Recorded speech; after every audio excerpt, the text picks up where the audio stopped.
kick off with some non-synthetic sincerity, shall we, Mark? Very good. Some actual... So I feel like I was just overheard you talking about... Hello, Ben. Hello, by the way. Sorry. Hello, Ben. Yeah. Hello. I overheard you talking about a jacket that you're waiting for there. But I feel like I listening to the last few shows, don't you have a suitcase full of clothes that's somewhere else? Or have you discovered that now? Is that... That finally arrived. So that was the miracle of KLM.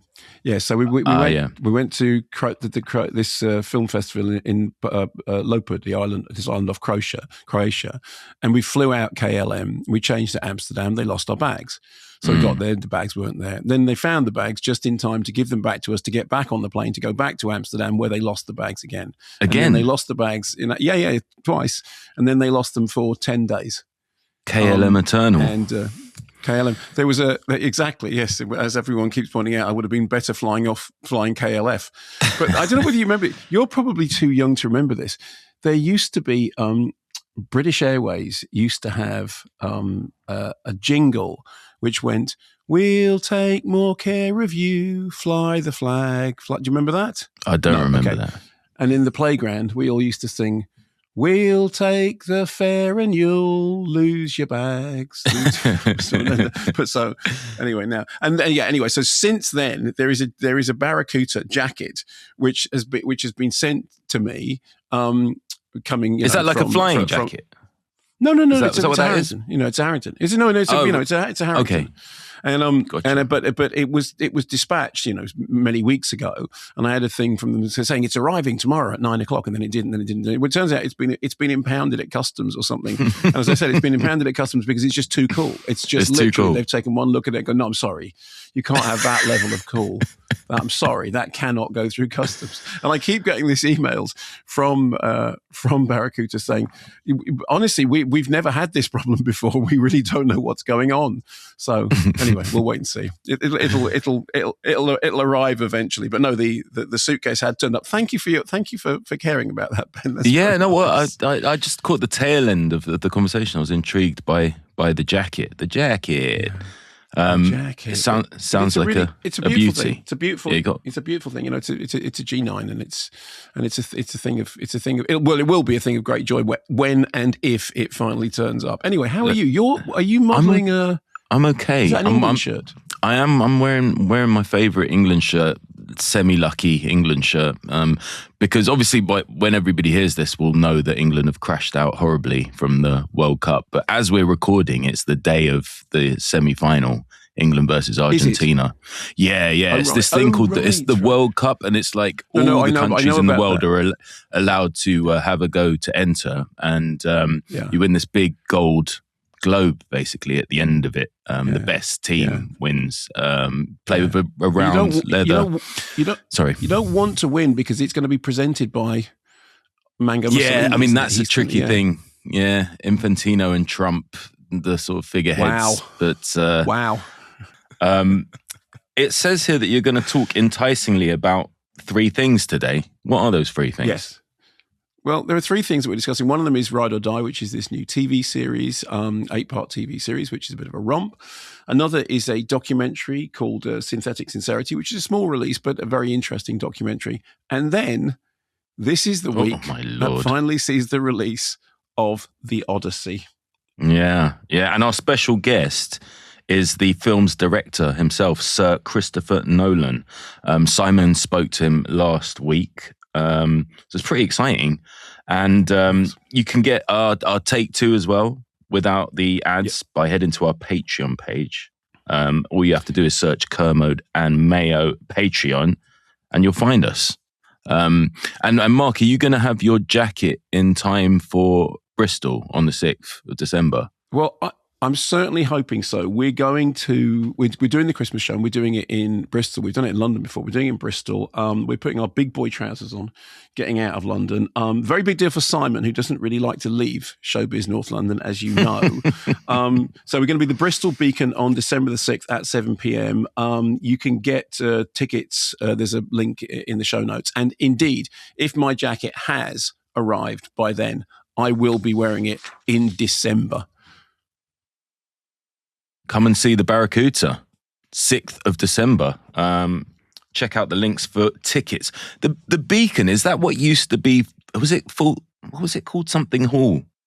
Is that the one they changed the name of after they tore the statue down? I'm not sure, but the good lady Professor Her indoors is from Bristol, so I will check with her. It's going to be fabulous. It's going to be. Listen, I might actually come along. I've got a lot of friends in Bristol. Colston Hall, that's Colston it. Hall, is that what you're thinking of? That's what it is. Yeah, it used to be Colston Hall. Yeah, great venue, good name change, wonderful city. What a fun place. There is a brilliant art centre in Bristol, which is the Bristol Watershed, which is a great cinema, great art centre. That's a great place. Amazing stuff there. Yeah, really, really good stuff there. And actually, I think, is it in take 2 when we'll be celebrating some more Bristolian bits, won't we? So yeah, because the ongoing Aardman animation re-releases are happening. This is all part of the birthday celebration. So there's more Aardman on the big screen. And the thing with a lot of these, the Aardmans, is many people will only have seen them on the small screen. It's always worth seeing them projected in the cinema. So yes, the Aardman anniversary celebrations roll on, and indeed will continue to roll on for a few weeks. So yeah, I sort of did a tiny throw ahead at the very top of this show, saying that we were going to fake some sincerity as the bonhomie ensued. But actually, it was a reference to this very intriguing little documentary, Synthetic Sincerity. You going to tell us about that, Mark? Yeah, so this is a new film by Mark Isaacs, who's a filmmaker whose best known work, The Filmmaker's House, examined the way that documentaries, whilst they kind of appear to be objective, are actually narrative construction. And it's funny, I think the last time you were on, we had a conversation about, there's a book by Janet Malcolm called The Journalist and the Murderer, which is actually, I think, the most interesting kind of analysis of the relationship between a subject and their interviewer. And it's all about the kind of the way in which none of this stuff is ever not fraught. Anyway, on that documentary, Filmmaker's House, Mark Isaacs started collaborating with Adam Gantz, and then he made Blessed Plot. And now this, which he's described as the third documentary fiction hybrid of the trilogy, in which, quote, we look at film data and what is happening in the documentary film and the world it depicts as AI cinema becomes a reality. So the poster, which is actually a really good poster, the poster has got two gentlemen who one assumes to be cinematic pioneers, the Lumiere brothers. And one of them is saying, you know, August, sincerity is the key to documentary cinema. And the other, who's sitting down knitting, says, yes, Louis, if we can fake that, we've got it made. So what that implies is that the film is like a kind of playful meditation upon, you know, authenticity and verisimilitude, but particularly in an age in which AI means that, you know, while the camera may never lie, the moving image does all the time. So the film is this kind of very knowing mix of documentary and drama that purports to draw on the filmmaker's own back catalogue and then plays out in what sounds like a Cronenbergian institute, the Synthetic Sincerity Lab, which is part of the University of Southern England. And here we are told that scientists are striving to create authentic AI characters. And the project is headed up by Professor Song, who, via a virtual AI assistant, presents the director with a unique proposition. Here's a clip. Professor Song and I would like to make you an offer. What kind of offer? The university will pay to license your corpus of films to help us to make our synthetic characters more human. Great. I mean, I'm just happy that people are still interested in these characters. In return, we want to invite you to document our working process. I'm not used to filming in workplaces, but yeah, I'd be more than happy. Please do not disrupt the team, though, as they are all under a lot of pressure. So you hear from that kind of, that slightly weird robotic voice, and you see the image of what appears to be a virtual AI presence. And, you know, presenting this thing about, okay, we're going to do this thing. So the filmmaker agrees, hands over his back catalogue to be duly scraped by the Research Institute to teach sincerity to their AI models through the use of real documentary interviews. And then there's there's this very independently minded researcher who then selects an Eiger chef to be the main focus of the study, to be photographed and to be interviewed and to be interrogated by machines in order to create an AI version of him that apparently will be able to say the things that he cannot say. Now, at the center of all of this, there's this Bergman quote about how the essence of cinema is the human face. The human face is the most expressive of things. And it begins by saying, in the past, we captured the human face with paintings, and paintings would only be done of, for rich people. And now, of course, then we moved into photography. Now everybody has images of faces. And we're always looking at faces in order to sort of to see what somebody is thinking. And we look into the eyes of somebody. Everyone says if you look at the eyes, it's the window of the soul. But what happens when you look at an AI-generated face, which has eyes, but obviously it being AI-generated, it has no soul? And there's this weird thing in the director's statement which says, in the past, to film something was to witness it. But what will happen to documentary when film loses the power to document? And what will happen to a society that cannot be documented? And one of the way the film asks that question is by making us, as we're watching this documentary drama hybrid, constantly wondering whether what we're watching is fake or actual. Yeah. So, for example, at the beginning, when we meet the AI guide, and we are told that this AI guide has been created in conjunction with an actor, but I'm looking at it thinking, I don't know whether it's moving in a strange, that slightly Max Headroomy way, but I don't know, maybe that's just somebody acting. Are any of the people that we meet in the documentary footage, are they real, or is that staged? Are any of the people that we meet at the Institute, who we presume they're all acting, but I don't know, so you spend the whole time watching it and thinking, I don't know whether any of this is real. I mean, I know that a large portion of it is staged because it is this sort of theatrical conclusion. In fact, there's one moment in it in which the filmmakers are in conversation with an AI, and then they stop and go, oh, hang a minute. And then they look at the script that they're reading from, and they're reading from this script. Do you remember, have you ever seen that Stuart Lee gag when he does a gag, right? And then he goes off on a sort of, on a tangent. And then he says, and the funny thing about this is that this tangent, it's all written. It's all scripted. Yeah. I remember it. And then he goes, and so is this that I just said now. and so was that. And then he does this whole thing that every so in a way, there's this kind of meta thing going on that the whole thing is a construct, and it's telling you that it's a construct, and it's playing with the fact that it's a construct.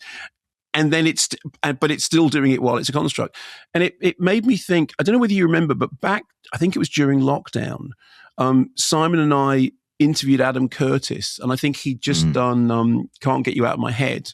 And there was a lot of ideas around that we were discussing about, what the images in the documentary meant. And in the case of this, I mean, I really enjoyed it. I thought it was entertainingly head-scratching stuff.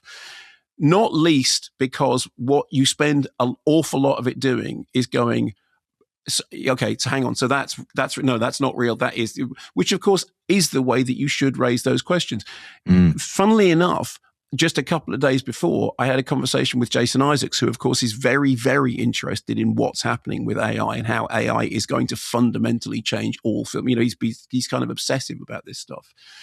And it just reminded me that we really are on the cusp of something in which, I, as a film critic, am looking at this, as I said, this playfully made and intelligent and entertaining documentary that raises more questions than answers. And that's the whole point. What it's meant to be doing is making go, well, firstly, it has to be entertaining. It has to be enjoyable, which it is. But secondly, it is meant to leave you thinking, I don't know how much of any of that was real. And that's kind of the point. Yeah, does this AI thing worry you as an actor? Are you concerned? Absolutely, about it? Absolutely. I mean, I had an interesting conversation just a couple of days ago at a charity event when a guy who runs a big sort of creative digital AI company, like gleefully told me about this project that he's working on, wherein actors and singers sign over their likenesses to his company, and he can create anything in their likeness as long as they agree to it and have it completely protected and make money for them. So you'd essentially have an avatar going and doing work for you while you sleep. And he was like, is that something that you'd be interested in? And I was like, well, as a SAG member, equity member, like, I don't know if you remember the strikes. And he was like, of course. He's like, I was, a big part of that. A big part of that was the determination not to have this happen. And he said, yeah, but what I'm talking about is giving you all the rights and all the say. And I was like, I understand that, but don't you think it'd be a bit of a weird, maybe a slightly bad look once I've been a part of, or once I've supported these strikes, to also have, oh, by the way, you can buy a Ben Bailey Smith and he'll do your little tap dance and a moonwalk for $5.99, I just something about it.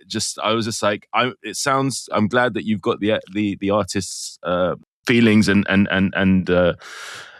all of that at heart, but it's not for me. But the thing with this film that I thought was kind of perfect is exactly what you were saying.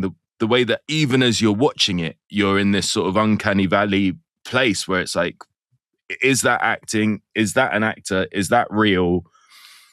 And I immediately, as soon as it finished, started Googling everybody. And of course, the AI is an actress. She's a Romanian actor with a very unusual face, and she does a lot of unusual stuff. So that's very a great piece of casting. But then the very opinionated filmmaker who's sort of at the center of it, I think she's Lebanese, is a very opinionated filmmaker. She is that person. Yeah. But in a way, here's the thing. So I did exactly what you did. Okay. Right? After watching it. Yeah. And part of me is kind of thinking, part of me doesn't even want to say any of that, because what I want is for people to see it. True. In the same sense. That's almost a spoiler, you're right. No, it's not a spoiler, but it's like I did exactly the same thing that you did. Was when, okay, hang on a minute. And funnily enough, when you start doing that, there is a whole really interesting story about who or what you have been watching. Do you remember at the end of Dad's Army, you have been watching? So there is an interesting narrative about who or what you have been watching. Did you enjoy the film? Did you like it? Massively. In that weird way you enjoy stuff that also slightly puts you on edge. I never felt at ease with the film, but not because it was working. It was working, which is why I wasn't at ease. I was constantly recording lines from it into the voice notes on my phone, because there was this little things like nostalgia being the this thief of joy and things like that. Yeah. There was just lots of things that made me think a lot, and that I don't know about everybody else, but that is what I want from my cinematic experiences. I just thought it was really thoughtful and a great way of sort of introducing this really complex, constantly evolving topic that is so prevalent right now. Brilliant. A really brilliant way of presenting it. Good. I'm really glad you enjoyed it, and I'm really glad you had the same feeling as I did, and I'm really glad you did exactly the same thing that I did the minute it had finished. So yeah, good. And also, if they are all actors in that film, I'm sorry, but that's some of the best acting I've ever seen. Because I thought maybe the AI is an actor. I had no idea about anybody else, and I won't discuss anybody else. But like, if they are actors, then they are incredible, and if they're not, that throws up even more questions. So But you know what I mean about, in a way, you don't want the thing solved, although of course you do, because there is so what I would suggest is see the film and then do what we just did, which is go, because there's a whole other story behind it about how much of what you are told is actually what you have been told it is. Yeah. And also double, triple, quadruple check everything anyway, as a matter of course, in life with every bit of information that you hear or presented with. Ben, I remember really clearly. I'm sitting here wearing a Rock Against Racism T-shirt, right? Nice. I remember, the Glasgow Media Group, and that whole idea that was kind of pretty prevalent in the mid 1970s, which people saying for the first time, you need to ask where the information's coming from, which newspaper is telling you it, and why are they telling you it. And I remember first ever coming across that idea of the things that you see written, that you need to ask where that's coming from. And I do feel like this is all part of that ongoing, discussion that we were always having, is who's saying it, why are they saying it, what are they saying, and how much of it is true anyway. And how many conversations have you been in that turn into slight debates and no one has the answer, and then someone goes, okay, let's solve this, Googles the question, Google it, and then just reads the very first result, which is an AI scraping of everything. That's not even a source.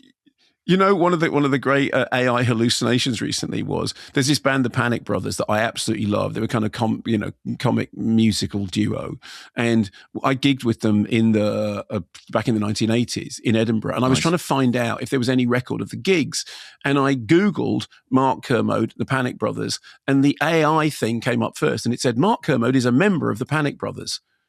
No, I'm not. I mean, I'd love to have been a member of the Panic Brothers, but no, I'm not. There was 2 people in the Panic Brothers, and neither of them were me. Yeah. I mean, that's the internet. Go on my Wikipedia page. My name and age and place of birth are all wrong. I mean, that's the beginning bit. That's the very first thing. Yeah. And you're like, if that's what you're starting with. Anyway, God help us all. Let's get on to the greatest story ever told. What's still to come after the break, Mark? Still to come. Well, we will be looking at the chart. We will in the future be looking at Ride or Die, which is the TV show.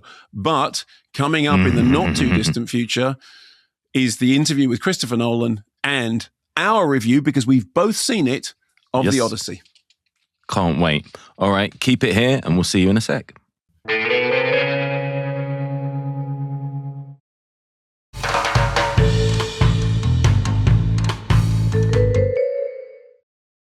Welcome back, or if you are a Patreon, a Vanguardista, of course, well, we never went anywhere. Right, box office top 10. At number 9 in the UK, 11 in the US is Jackass, Best and Last. Where do you stand on Jackass, Ben? It's just not on my radar. Never saw the originals, never saw any of the sequels. Okay. I don't know, it's not really my thing, I don't think. No. Well, it's not really my thing, but of all of the Jackass movies, this is the one that I liked the most or disliked the least. And I do think that there is something interesting in it about male friendship. I can do without all the sick and poo. Yeah. Because I don't like sick or poo. But, but I think the male bonding stuff is actually quite nice. Nice. At number 8 in the UK, 9 in the US, Disclosure Day. This is, as I said when I did it, it's a film made by a man in his 70s that looks like a film made by a man in the 70s. I mean, it is so much for a throwback. I mean, it's a Spielberg movie and it's got some great things in it, but it is also very, very old-fashioned. And I enjoyed it, but I found the end kind of disappointing. Have you seen this? I haven't. Child One, film student extraordinaire, has seen it. I mean, she watches everything. She was slightly disappointed by it as well. I think she went in like enjoying the nostalgic elements, but also felt that what she said was it felt a little bit tired. So I don't know. I have nothing to add because I've not seen it, but I was very excited until I got her review. Yeah, a little bit tired, I think, is fair. I mean, there are things in it that are great, but it is a little bit tired. And when you and I think in the end you go, oh, okay, all right. And that's not what you should get from a Spielberg movie. No, but agree. There we go. Another big blockbuster here. It's number 7 here and in the US, Supergirl. We had a lot of emails about this last week because I saw it and thought that it's got a very good central performance, and it's just a shame that the rest of the movie isn't anything like as good as the central performance. We had a lot of emails from people saying that they had enjoyed it more than I did. Obviously, it hasn't set the box office alight. I know that a lot of people have been concerned that some of the really negative reactions to it have been, the standard Boise thing about, it's a girls' movie, therefore we'll be rude about it. I mean, I as I said, I think strong central performance, weak film. And it is always a shame if someone's doing really good work, in the middle of it all, but the film itself is just not anything like as good as they need it to be. And that was how I felt. That's quite a frustrating experience, I find. I'll tell you what is doing well and refuses to leave. A film that's obsessed with the top 10, it seems, at 6 in the UK, 8 in the US, is Obsession. Yeah, 9th week of release. And the film cost nothing, and it has made an absolute packet, and it deserves to, because it's a really, really smart horror movie. This came out kind of pretty much back to back with Backrooms, but this is the one that stuck around because because it's about something. It is genuinely really scary, but it's also satirical, and it's got a really strong central theme, as all the best horror does, and it's just going from strength to strength. I mean, it is just holding on in there, and good for it. Yeah, with like all these huge blockbusters on either side of it as well. It's pretty impressive. I know. It's great. UK number 5, US number 6 is The Invite, which I enjoyed very much. And it's one of those kind of toe-curling comedies, two couples in a flat, and the couple upstairs visit the couple downstairs, and the whole thing turns into a socially excruciating nightmare. But I thought it was well done, very well played, very funny, very sharp. Has that kind of, you can listen to Simon's interview with the filmmakers. It's got that very kind of sharp, old 70s Europe. When people used to make adult comedies that didn't mean something else. It meant grown-up comedies about grown-up issues, as opposed to, we had a long discussion about the fact that in America the word adult doesn't mean adult, it means something else. I was listening, and I ended listening to that section with a big smile on my face, thinking it's nice that we're still getting the odd proper grown-up comedy out of the US, because I thought that was kind of dead in the water. Ben, I think it was dead in the water. I think one of the things that's really interesting about the film is that it does not fit anywhere in the landscape of modern, modern Hollywood production. It really doesn't. It sticks out like a sore thumb. So, good for it. Yeah. And at number 4, here and over across the pond, is Evil Dead Burn. I hated Evil Dead, but I really didn't like it at all. And one of the things that's been quite interesting is under the on our YouTube channel, people put comments underneath, and a couple of people really took issue with it. They said, "Well, Mark Kermode said that Evil Dead was marketed as a comedy. No, it wasn't. Evil Dead wasn't a comedy. Evil Dead was a really terrifying movie." And there was a quote from Steven Spielberg saying, most ferocious thing. Yeah, no, I know all of that. But believe me, I also have interviewed Sam Raimi many, many times about it. Sam Raimi's phrase was, "The Evil Dead is a comedy. It's a Three Stooges comedy with blood and guts standing in for custard pies." You don't believe me? I've actually got the tape of him saying it. There's no question that The Evil Dead is a terrifying movie, but it's also a comedy. It is a terrifying horror comedy. That's what it set out to be. Yes, Evil Dead 2 made it more explicit, but it was there in Evil Dead 1. So please stop lecturing me about things which you weren't around for when I was. Because I was there when the film first came out, and I was there when the police impoundings happened, and I was there when the Snaresbrook trial happened, and I did do a massive amount of research into this. I will now get off my bike. I love that. So, you. Leave him alone. It's just like, for heaven's sake, No, I hear you. Yeah. I hear you. And actually, we've got an interesting back and forth here at 3 and 2 in terms of franchises, haven't we? Because at number 3 in the UK, 2 in the US is Minions and Monsters. And at number 2, 3 in the US is Toy Story 5. So 2 animated franchises doing very different things for you, I feel. Yeah, Toy Story 5 I found very disappointing. Actually quite dispiriting, having been, having had so much invested in Toy Story. Minions and Monsters I just think is fantastic. And yes, there's loads and loads of cine literate jokes, and somebody had written in the thing which is, so Minions and Monsters, it's got a whole bunch of jokes about silent cinema. Mark Kermode is going to explode.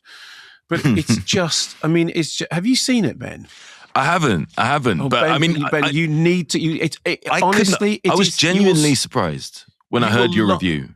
Why? Surprised? Why? Because I know you're a big Minions fan, and I think you've probably gone easy on a couple of Minions related works in the past.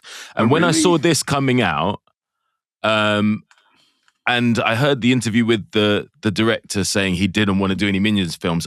I feared for this film. And then I heard your review and Simon's interview and how infused Simon was about it.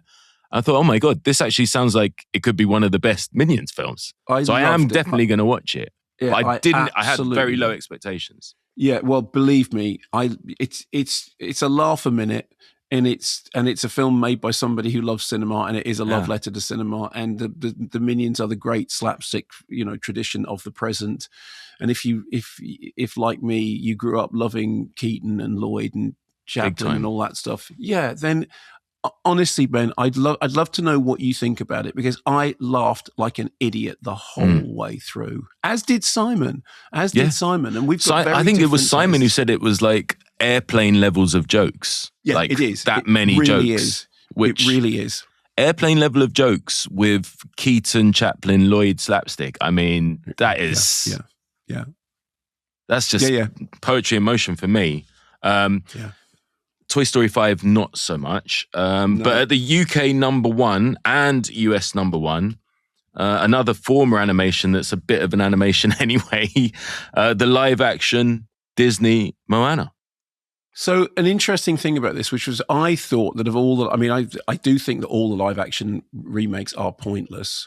And when I reviewed the film and Simon interviewed the director, I said, okay, look, if you assume that all the live actions are pointless, of all of them, this is my favorite one, partly because I just love Moana. I love the songs, I love the story, I love the characters, I love the fact that Dwayne Johnson animated and Dwayne Johnson real life, basically the same thing.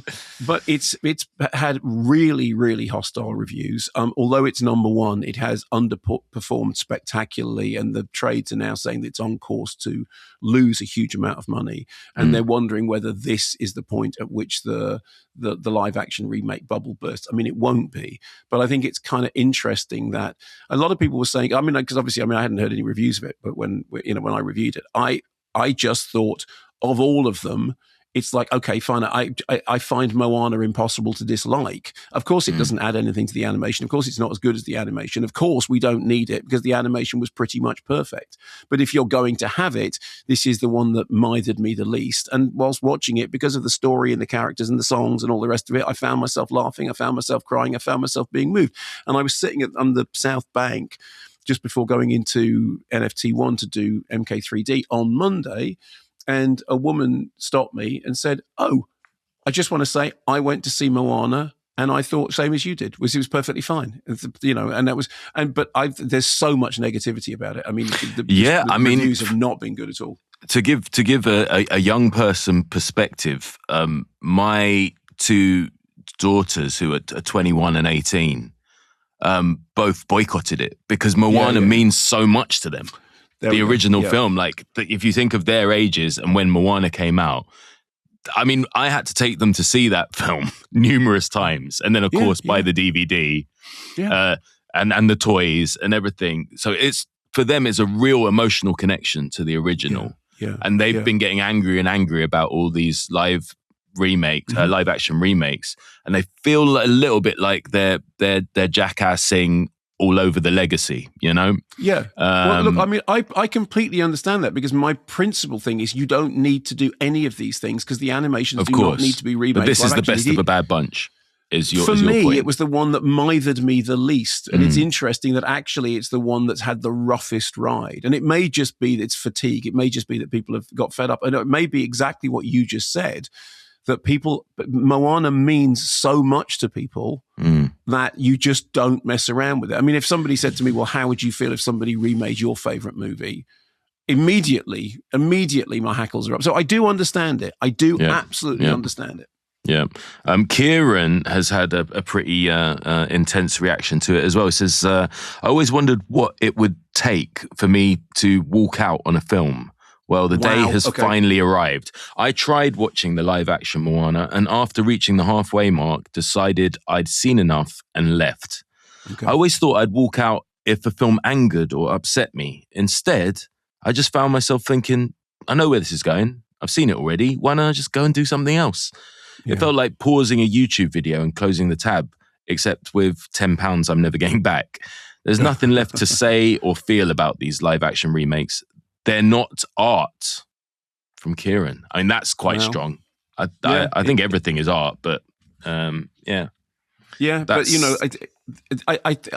I like I said, I do get it, and I do. I mean, I'm not trying to be perverse by me saying, of all of them, it's the one that I dislike the least or like the most, because it's the one that when I was watching it, I had the least problem with. But I think it's because, and the comparison I made was with like Mamma Mia. Those ABBA songs are indestructible. You can do what you want to them. You can have Pierce Brosnan murdering a song, but it's still an ABBA song, Yeah, that's very true. And for the sake of parity, I should say we've got just as many pieces of correspondence that are positive about Moana as well. There's one here actually from a head teacher called Daniel Woodrow, who says, Dear Hey and Pua, I've emailed before, once in your previous incarnation when you read out an Ofsted report I'd written. I actually remember that. And Simon very kindly awarded me a pay rise on air that our governor sadly declined to implement. I actually remember listening to that. You may have seen the recent story about Dwayne "The Rock" Johnson surprising a UK primary school with a cinema screening of the new Moana. Well, that was us. Last Friday, 200 pupils plus 500 friends and family took over all 9 screens of a local cinema. Wow. The children were treated like VIPs with photos on arrival, and every seat stocked with popcorn, sweets, drinks, Moana cupcakes, and signed posters. Dwayne also recorded a personal message that played before the film. It was truly magical. The week before, we took 60 children to the Moana experience in London, where they met Dwayne, Catherine Lagaya, Auli Carvalho, and Thomas Kyle. The children didn't even know that they were going to London. Dwayne was as warm and generous as you'd hope. He filmed a video with the children and kindly told me we were 2 big, bald, beautiful men. As for the film, I loved it, particularly the heightened emotional pull of Moana and Grammatala. The children will never forget the day Dwayne Johnson took us to the pictures. Best wishes, Daniel Woodrow, head teacher. I mean, very good. You think about what you know about The Rock, and then you think about just your kind of ingrained opinion about The Rock, based on the fact you've never met him. This sort of ties into all of those things for me. You can just imagine him doing it. He just seems like a stand-up guy, doesn't he? Seems like a stand-up guy. Absolutely. Yeah. Celebrating baldness as well. Love that little touch. Fantastic. Yeah. All right, we're going to go into another break now. But when we come back, it's going to be Simon's brilliant interview with Sir Christopher Nolan.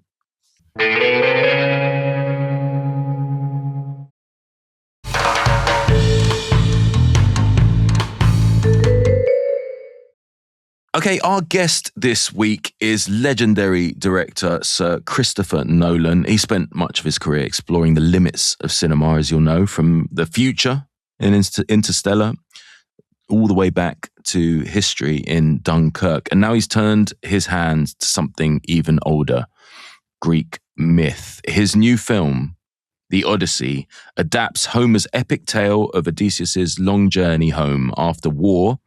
It's a story of monsters, gods, no minions, and the consequences of his own choices.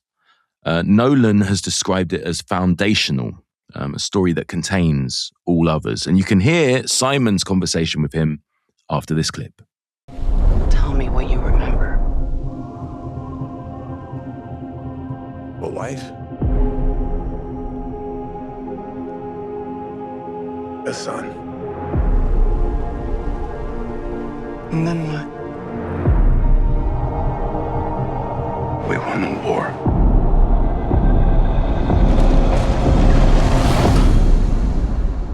Help me go home.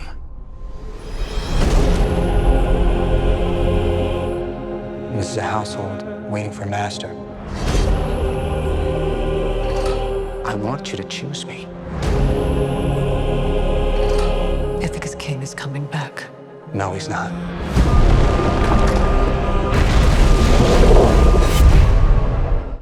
And that is a clip from The Odyssey. I'm delighted to say we've been joined once again by Sir Christopher Nolan. Sir Christopher, how are you?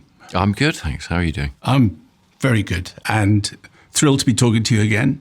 Thoroughly enjoyed the weekend, mainly because I got to see your film. So How long after Oppenheimer did you settle on doing the Odyssey?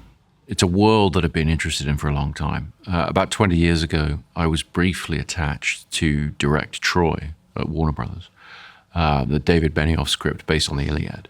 And even though it's the Iliad, he had included the Trojan horse. So I spent a lot of time thinking about how I wanted to portray that, how to bring that to a modern audience, how to make that sort of fresh, incredible. And I came up with this idea of seeing this horse half buried in the sand, about to be swept away by the waves. And I got very excited about that. And it sort of stayed with me for about 20 years. And coming out of Oppenheimer, which succeeded far beyond our expectations, I mean, frankly, it was a great thrill. And it gave me an opportunity. You know, when you've had a success like that for a studio, you have an opportunity to make something you wouldn't otherwise get to make.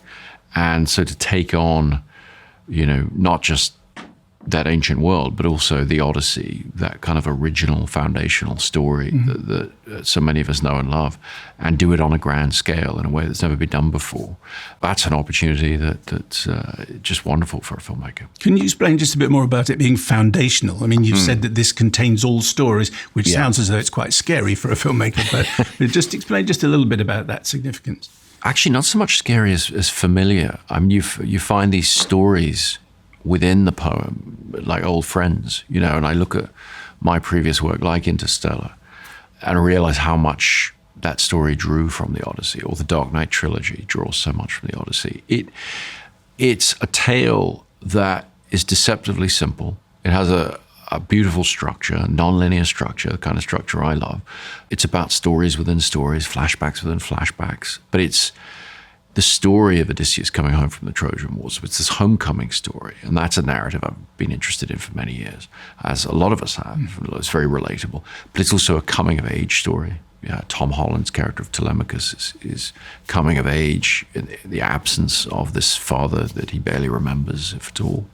And you have the character of Penelope at home trying to keep things together in Ithaca, waiting for 20 years for Odysseus to come back. So it's a love story as well. And it's a war story. And so many different things. There are elements of fantasy and harsh reality to do with love and death and loss. So there's really a lot in there, but the story is incredibly cohesive and I think very cinematic. When I came to look at the original text again and really, you know, burrow in on the specifics of the epic poem, I found amazing cinematic payoffs. I mean, just gold to a filmmaker. There's just so much in there. And shockingly, it hangs together with all of that. And so, you know, for me in adapting it, and I love the process of adaptation, it's really a fun thing to take a different kind of text. Like in the case of Oppenheimer, I was working from a 700-page, very academic book about the life of Oppenheimer, and I'm trying to find the movie in that. And with this, very different kind of challenge, but it was a process of reading it again and again and again and really internalizing it, and then sitting down and just trying to make the cinematic narrative that it needed to be. And at what stage in the writing process and in the adaptation process, as you're working your way through the different translations, did Matt Damon occur to you as the perfect choice? Not until it was finished. And the reason is, part of my writing process is to not ever think about actors while I'm writing. And I do that because if you think of an actor whose work you know or you've even worked with before, you're going to limit the character to what you've seen them do before. Not intentionally, but you're just going to write to them and what they've already done. And what I want to do is write a character who's true to the needs of the story and that I discover through the writing, that I can then give to a great actor like Matt that hopefully challenges them and asks them to do something they haven't done before. And I worked twice with Matt, and I know what an incredible actor he is. We all know what an incredible movie star he is as well. And Odysseus is a very, very complicated character, very complex. Not your traditional leading man, more of a supporting character. I like to say, if we're looking at Star Wars, Odysseus is Han Solo. He's not Luke Skywalker. He's not a simple hero. He's a wily. Wily is the adjective most commonly associated with Odysseus. He's a wily character, and that's not normally what your hero is. And so I needed an actor who could open that up to an audience without compromising the layers, without simplifying the character. But Matt has this wonderful empathetic ability to just open a character's dilemma to an audience and carry them with him on his journey, and never needed as much as on the Odyssey. In the original story, the gods, Zeus and co, are part of the story. Was there any part of you that wondered about having the gods in there, or was that just not really feasible? Well, no, I looked at it. There's so many different ways to approach this. I'm a big fan of Ray Harryhausen. I loved Clash of the Titans when I was a kid, where he has, Laurence of Olivier and Maggie Smith kind of arguing and moving characters around like chess pieces as the gods. But what I found in the poem is two possible approaches. Yes, there's the approach where the gods are squabbling over humans and living in their own world, but it also presents this very, very resonant idea of the gods walking amongst us. And it relates it to the concept of Xenia. And Xenia is the idea of Zeus's law, as we refer to it in the film. It's this idea that in ancient times, when you left the house, you were at the mercy of strangers completely. And so there was this code that said, treat others as you would be treated, because they might be gods in disguise. And so in that way, I got interested in the idea of viewing the gods the way that the characters would have viewed them. And that is there in the text. And so Athena, for example, is appearing to Odysseus in the guise of other beings, sometimes other characters. And so this idea of portraying the gods as they walk amongst us or amongst those characters has great thematic resonance for something that became very important to the adaptation. It's there in the poem, and it coincides with this other interest that I had in the world of the film, which was to turn around and say, in a pre-scientific era, everything in the world, the sun rising in the morning, the tide coming in, the wind blowing, that's all absolute evidence, clear evidence of divinity around these characters. So they're living amongst the gods. They're fully, it's not a question of belief. That's the world they're in. And so those two things together felt like something that we could get across very strongly cinematically and keep us in, the mindset of the character. It wasn't really about tone overall, because, we embrace the fantasy elements of the poem. We certainly do. So really, for me, it was more about trying to experience these gods the way people would have back in the Bronze Age. That felt like it would be more powerful and more relatable. For your score, what were your words to Ludwig Göransson? What did you want from him? Well, I went to Ludwig, and I work with Ludwig in a way that, because I don't use temp music when I'm editing the film, I want to use his music, bespoke music. So I always start him working before I actually shoot the film. So I show him the script, and in the case of the Odyssey, I said, look, I've examined this poem, I've adapted this poem. I find it to be earthy and grounded and accessible. So I'm casting and I'm talking to the actors, and we're talking about doing this not in the style of a Hollywood movie from the 50s and 60s. So, for example, the actors aren't going to speak with sort of mid-Atlantic or British accents arbitrarily, things like that. We're sort of taking the references to kind of 19th century art that permeated those Hollywood movies. We're ignoring all that. We're trying to go back to archaeological sources, go back to a more accessible version of what this could be. So when we look at the music, surely that means we shouldn't embrace the 19th century romantic tradition in music that really is the foundation of modern film scores even, this sort of Rachmaninoff meets Wagner kind of thing that drives most of our films. And Ludwig loved that. He's like, yeah, let's take the orchestra off the table and then look for different approaches. And what he started doing was saying, okay, it's the Bronze Age. Let's look at instruments made of bronze. Is there somebody who can play the aulos, this twin flute instrument, or the lyre, this stringed instrument that we see illustrated on pottery that was in existence thousands of years ago? And he started to put together this incredible soundscape and this incredible way of approaching a score that did not come from this sort of 19th century tradition. A few years ago, when you were on Desert Island Discs, you chose Vangelis' score for Chariots of Fire, and the phrase you used for it was nostalgia for the future. Is there any element of that in the score for this film? Yeah, definitely. And thank you for noticing that phrase. I was pleased with it at the time. It definitely. he's taking the most ancient instrument, the aulos, and he's having a player express the emotions of the character with that. And then he's underpinning it with the 808 drum machine from the 1980s, and then he's sampling all kinds of sound effects, with the synthesizer and making these extraordinary soundscapes from it. Not unlike some of what, Vangelis was doing back then. And I think what Ludwig embraces in that is this idea of timelessness. And the thing about something being timeless, the thing about synthesized scores is they can create voices you've never heard before. And what Ludwig has in here is he has ancient voices you've never heard before, and then he has absolutely modern voices you've never heard before. And so, you're creating this emotional feeling, this emotional landscape of the characters, and this incredible soundscape that's, I think, timeless, really. If we're talking about the music, you have a bard, Trevor Scott, who's there. What was your... Because obviously this story was passed on orally for so many generations. What were you hoping for there? I'd worked with Travis on Tenet. He worked with myself and Ludwig, contributing to the score, and in particular a song for the end of that film. And as I was analysing the poem, and I was analysing particularly the element of how these stories are handed down. So for about the last 100 years or so, the academic community believes that oral formulaic poetry, one bard singing a song, another bard growing up listening to it, making his own, adding to it. That is the way that the Odyssey is thought to have been handed down to Homer, who then wrote it down. That's a sort of current theory. But the academics, when they talk about it, even to this day, they'll relate it to Yugoslav folk poetry that was recorded in the 1920s and things like that.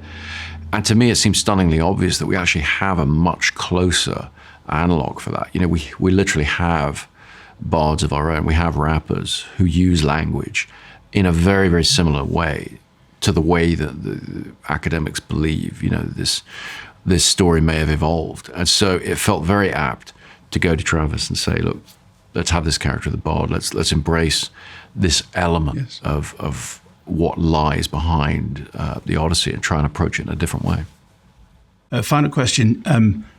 Listening to an interview with Matt Damon talking about this film, he said a few years ago he would have been complaining about being uncomfortable. But he said, every day I felt joyful on the set. And I haven't heard any actor use that word before when talking about how he was on set every day. Almost like setting an example for all the other actors. Is joyful a word that you would use for making this film? Yeah, I would. And Matt inspired a lot of that in people. And I think Matt and I, we're the same age. He's been doing this longer than I have, but we both got some years under our belts. And I think when you start out facing difficulties in making large-scale films, that can be frustrating, it can be overwhelming. You deal with it a lot in negative ways. When you've been doing this for a while, you start to realize, frankly, how damn lucky you are to be doing what you're doing. You start to really count your blessings a bit more. And I think what I saw in Matt is every challenge that we presented him with, he was realizing that's an opportunity for problem solving. He's just doing what he loves, what he was born to do. And I feel the same way. And so, I think he certainly inspired in me a feeling of like, yes, it's difficult, but it's supposed to be difficult. We're making the Odyssey. It's meant to be hard. And how lucky are we that we get to experience those difficulties and try and sort of find a way through. I mean, it sounds a bit Pollyanna-ish, but I mean, it's a very strong feeling coming from your leading man when you're putting him through everything we were putting him through, and he's accepting it with good grace and trying to really use it to fuel an incredible performance. I mean, I just love what he's done with Odysseus, and I think he could only have done it now at this point in his life. He's right where he needed to be to find the truth of this complex, weary, middle-aged character. Well, it's such a wonderful film to experience. In fact, it's like an experience of total immersion. We're all on the boat, we're all in the sea, we're all in the cave. And I don't think I've ever thought in a film ever, I don't think Poseidon is going to be very pleased with what you've just done. So anyway, that's where I was. Chris Nolan, thank you so much for talking to us. Thank you very much. Wow. Great interview. Great interview. I can't believe that he referenced rap music. I'm really impressed by that. That's great that rap had some say in the production of that Absolutely. movie. You know, it's one of those art forms that always takes a bit of a beating in terms of like levels of intelligence that people either think it has or hasn't. So it's lovely to hear why Travis Scott pops up at the beginning and the end of the Odyssey. Quite an experience. What did you make of it? Okay, well, look, I think we'll go long on this, Ben. We've both seen it, so there's much to be said. So, okay, the first thing to say is that it's the first film to be shot entirely on IMAX, first feature film to be shot entirely on IMAX film cameras. It's a long-standing dream of Nolan's. He did individual IMAX sequences in The Dark Knight and wanted to do a whole movie. He said, in fact, he'd wanted to do it since he saw IMAX at the Museum of Science and Industry in Chicago at the age of 16 and thought, wow, one day I'd love to make a movie doing that. And in order to do it, they had to develop this blimping system to make the IMAX cameras, which sound like a lawnmower, apparently, to make them quieter. Jeez. And then you have to change the film cartridge every 3 minutes. So it's a really complicated, difficult thing to do. It's also one of the most expensive R-rated movies ever made, R-rated in America, 15 rated over here. Bear in mind, however, that Oppenheimer was also R-rated and, you know, went on to do nearly $1 billion. But I mean, it is the sweet spot usually, if you're spending $250 million, is PG-13 in America, 12A here. This isn't that. It's 15 and R. So a lot of risks being taken. Also, a bit of history. The Odyssey, the story of the Odyssey on film is as old as film itself. I mean, there's a Méliès short from 1905 that's inspired by the Odyssey. There's an Italian Odysseus, I think 1911. There's, you know, the Robert Wise film in the 1950s. There's the Ulysses with Kirk Douglas and Anthony Quinn. There's Ralph Fiennes in The Return recently. I mean, the story in all its many different formats has been with cinema as long as cinema has been around. All very, very different films, all drawing on similar source material. Nolan in that interview says, well, it's foundational. It's a foundational story. And that he himself could see echoes of it in the Dark Knight trilogy in Interstellar. He says it's a coming home story. It's a coming of age story. It's a love story. It's a war story. It's a story of death and loss and fantasy and reality. And also, that's the thing about him being attached to the David Benioff script for Troy, which is the weirdest thing because, you know, that's got the Trojan horse in it. And then he talks about obsessing about the Trojan horse since then. Of course, that movie ended up being not very good. And I think it was a bit of a bullet dodged, frankly, because if had Christopher Nolan done Troy, then he wouldn't now be doing this. It is impossible to imagine the Trojan horse that Sir Christopher Nolan conjures for this film having any place in a film like Troy. Because, of course, traditionally, the image of the Trojan horse is the kind of, you know, it's almost the light-hearted beware gifts bearing Greeks thing, isn't it? I always picture 4 wheels on it.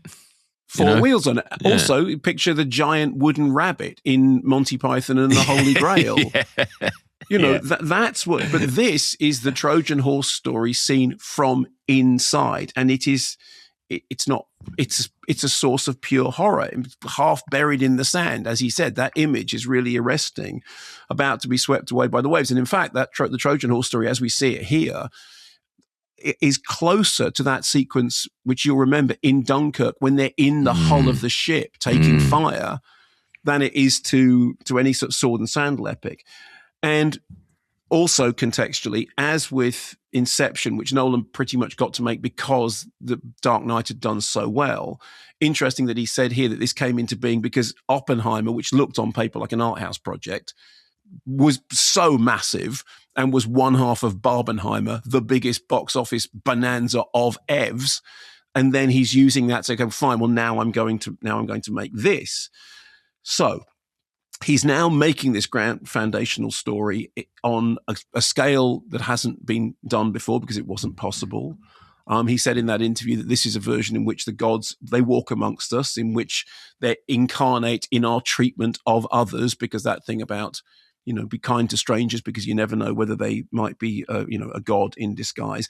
And indeed, one of the main characters, I'm going to try to sort of dance a little bit around spoilers here, but one of the main characters who is a vision of a god, their appearance, as we discover, is in fact very, very earthly and is rooted in something which our hero has experienced. And I think in many ways, I don't know whether you agree with this, I think in many ways it's a film about post-traumatic stress disorder. I mean, it's a film about somebody who goes to war and whose apparently heroic endeavors leave him feeling so removed from heroism that he cannot go home.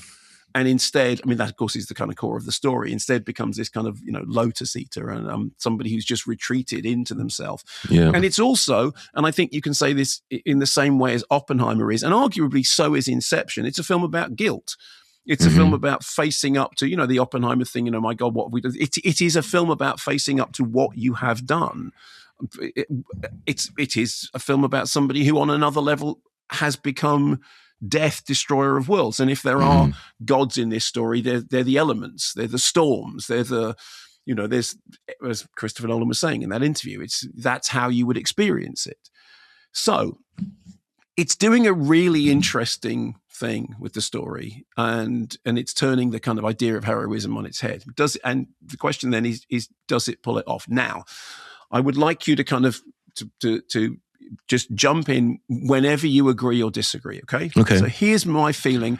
If we can rewind slightly then, go ahead. I would just add to, when you were talking about themes, I would add imperial hubris as a theme. Right. Because, just before I watched this movie, I just finished reading this incredible book, probably one of the most exciting books I've ever read in my life. It's called The Wager by David Gran. Okay. He also wrote Killers of the Flower Moon, which got turned into a movie, as I'm sure all our listeners know. And The Wager is about a true story. So this is a historical fact. It's about a naval fleet that was sent out from the UK to ambush a Spanish armada off the coast of Chile in the late 18th century. And this British fleet was sent out there to a place they'd never been, never worked out how to get that far. Really, really dangerous part of the world in terms of the way the sea behaves. But the British fleet was sent off because, hey, of course we're going to do this. We'll get down there, we'll kick the Spanish in the butts, we'll steal all their treasure, nip back, jobs are good. And of course, job is not a good one. And what it unfolds appears to be, even though this is all historical fact, you read the book thinking this is punishment for eating the cattle. Don't kill the cattle. And it felt like the perfect setup for watching a movie like this. I think. So I would just add imperial hubris, because the way that Odysseus behaves it doesn't exist in a vacuum. He is a king. He's a lesser king because it's Ithaca. It's not the whole of Greece. It's a small island. But he is a king, and he has a mini empire of his own.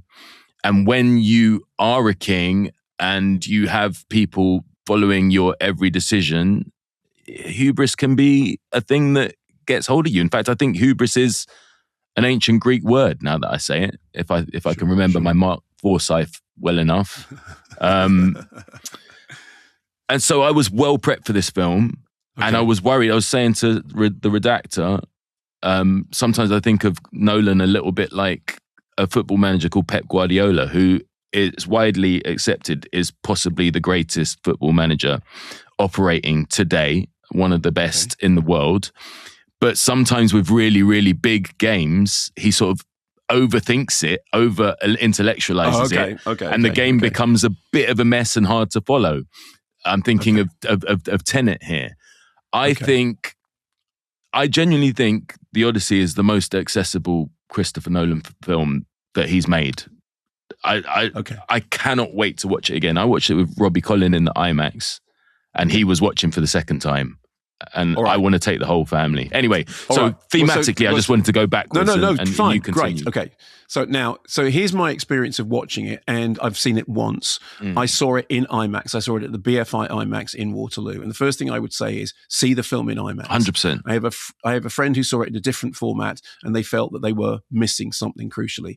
See it in IMAX. That is how it was designed. So here's what I thought as I was watching it, okay? And feel free to agree or disagree with any of this. I thought it started poorly. I thought it started in somewhat plodding fashion, stories within stories, yes, but an awful lot of front loading, an awful lot of setting up and establishing. And it felt at the beginning to me like a trudge, ponderous, a little clumsy. I mean, yes, it's got the Nolan time shift stuff, but it felt less interesting than before. So at the beginning, I had a slightly heavy heart. It was a massive image and it felt like a massive lumbering thing. Then it moves into, and because Christopher Nolan's got such admiration for Ray Harryhausen, I have no problem in saying into Ray Harryhausen-ish territory.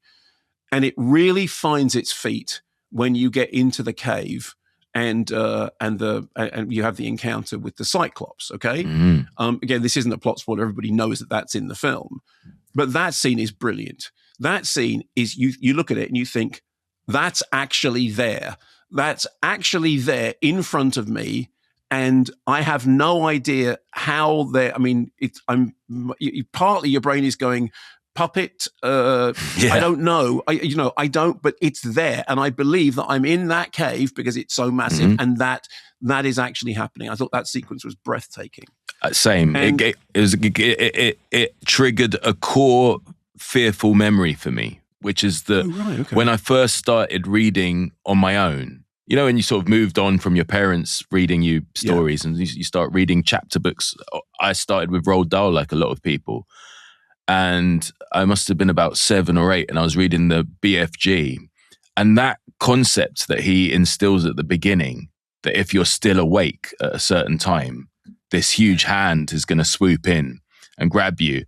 That absolutely terrified me as a kid. So when that big hand came sweeping down in the cave, absolutely, it was the second big gasp moment. I think I had a gasp moment before you. I understand what you say about the opening of the film, but two things really worked for me within that period. One, I didn't look up who was in this film. I genuinely didn't know. Sure. So as each face appeared, I was like, oh, right, you're going, okay. Oh my God. Wow. Like, it is star laden and it feels like everybody's really grafting. So I had that little thing to sort of keep me going in that section. And then it was the sight of the horse. I literally... the first time you see the horse, that is I had a little gasp. So of course. I think that is that is absolutely defining image. So that sequence, as I said, I grew up on Harryhausen, and it was like, as somebody who, I grew up watching stop motion, and then I was never that impressed by CG a lot of the time. And I just couldn't believe my eyes. It was just like, this is astonishing. This is astonishingly good. And then I thought it lost its mojo a little bit again. And I became quite conscious of the fact that I think it's at 2 hours 50, I'll be honest, I think it's 25, 30 minutes too long.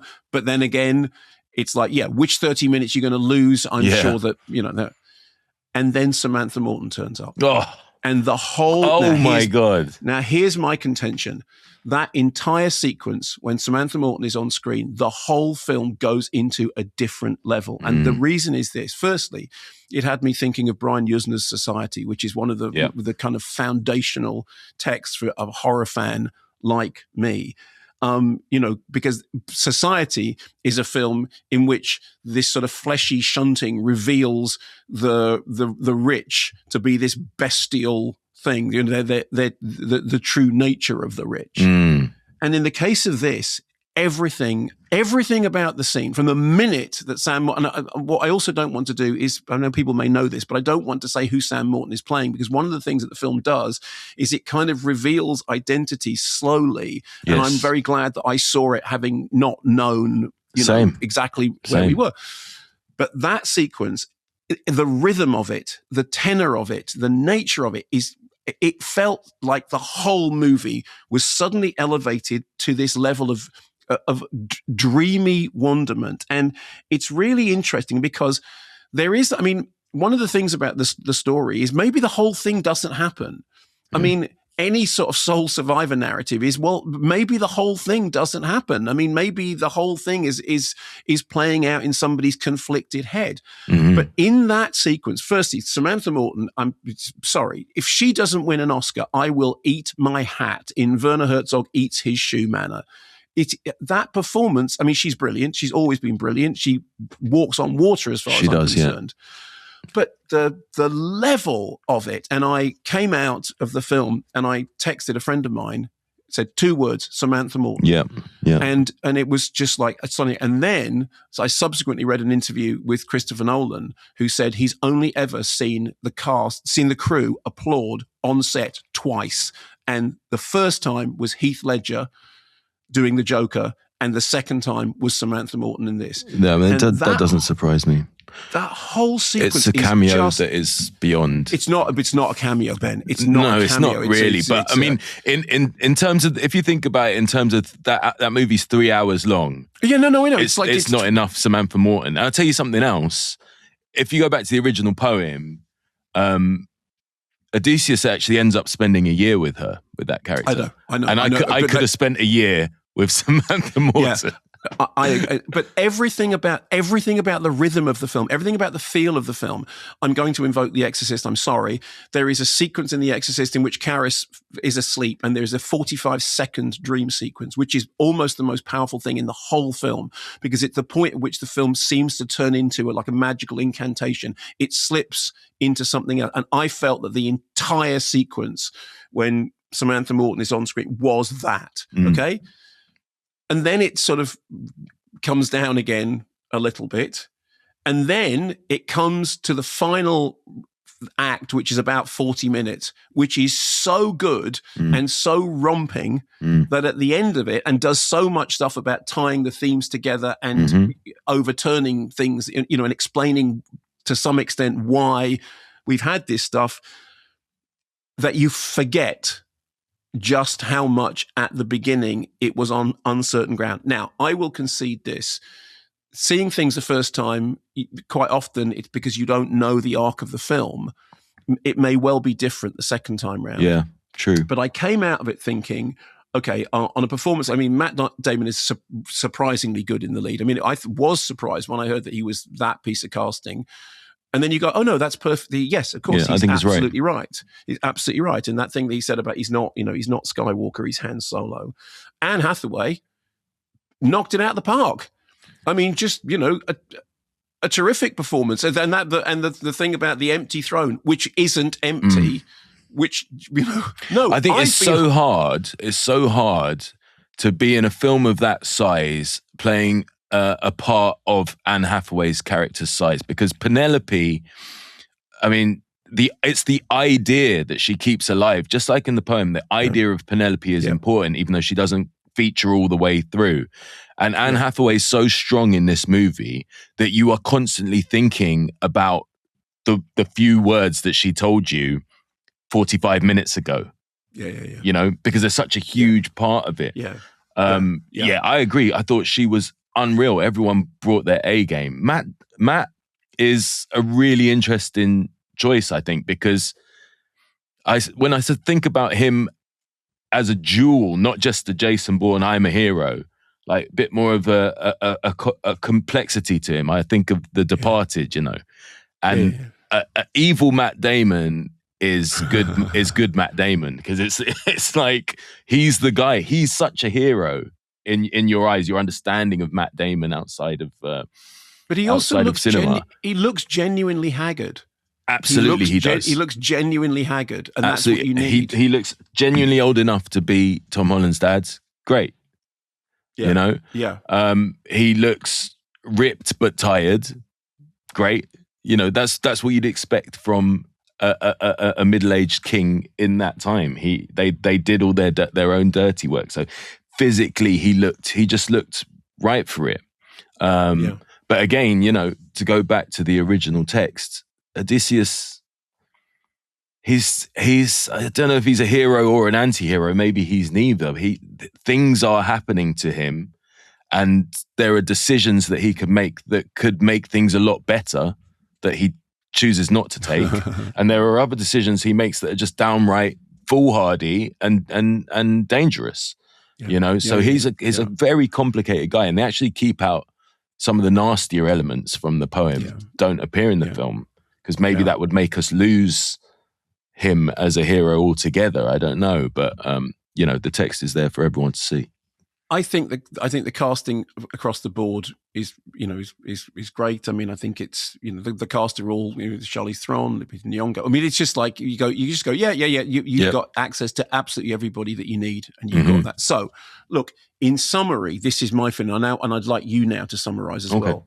My feeling is, on the first viewing, firstly, you have to see it in IMAX. Secondly, I think it's half an hour too long. Thirdly, I think, as is within the nature of the story, it is episodic, and some episodes are better than others. But I think that when it gets the things that it's about, when they're there, it is really fantastic.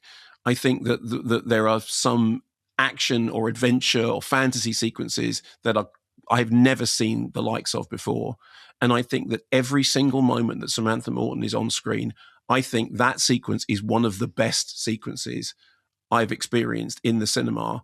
And at the end of the film is so powerful that you're inclined to forget anything that was wrong. So not perfect by any means, but so much in there that is astonishing. And of course, bottom line, everybody needs to go and see it, and everybody needs to go see it in IMAX.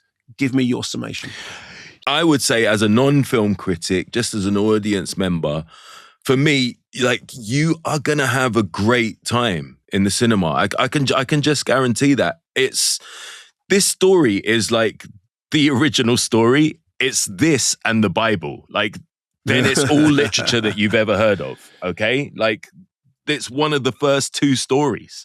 And it's when you sit down, you watch it, and you're like, oh, I almost feel like I've seen this before, because you have. It's like the template for the hero's journey, right? It is Star Wars. It is all of these things. And from just a pure entertainment popcorn point of view, you're gonna have a great time watching this film. I think it's his most accessible film that he's made out of all of his movies. Whether that's the best or not, that's arguable. But I just couldn't recommend this enough as a night out, even. Film criticism aside. Sure. So there you go, The Odyssey. And you can sign up on Patreon to hear Mark pick his top Greek myth movies in our feature that gives you some suggestions for thematic extending viewing, one frame back. Now, epic movie, epic review, epic discussion. So there's me saying the film was too long, and our discussion of it, I think. Just a tad. So I think what we might do is, we did mention at the top the TV series Ride or Die on Amazon Prime.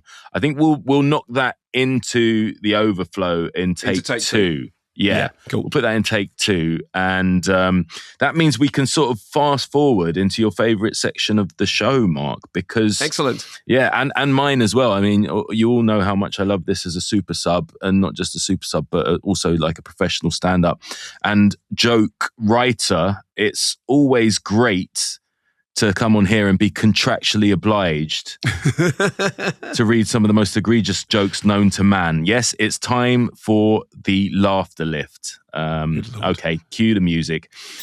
Yeah, it's a bumper week this week, because we've got two jokes written by the Redactor, two written by some of our Patreon listeners.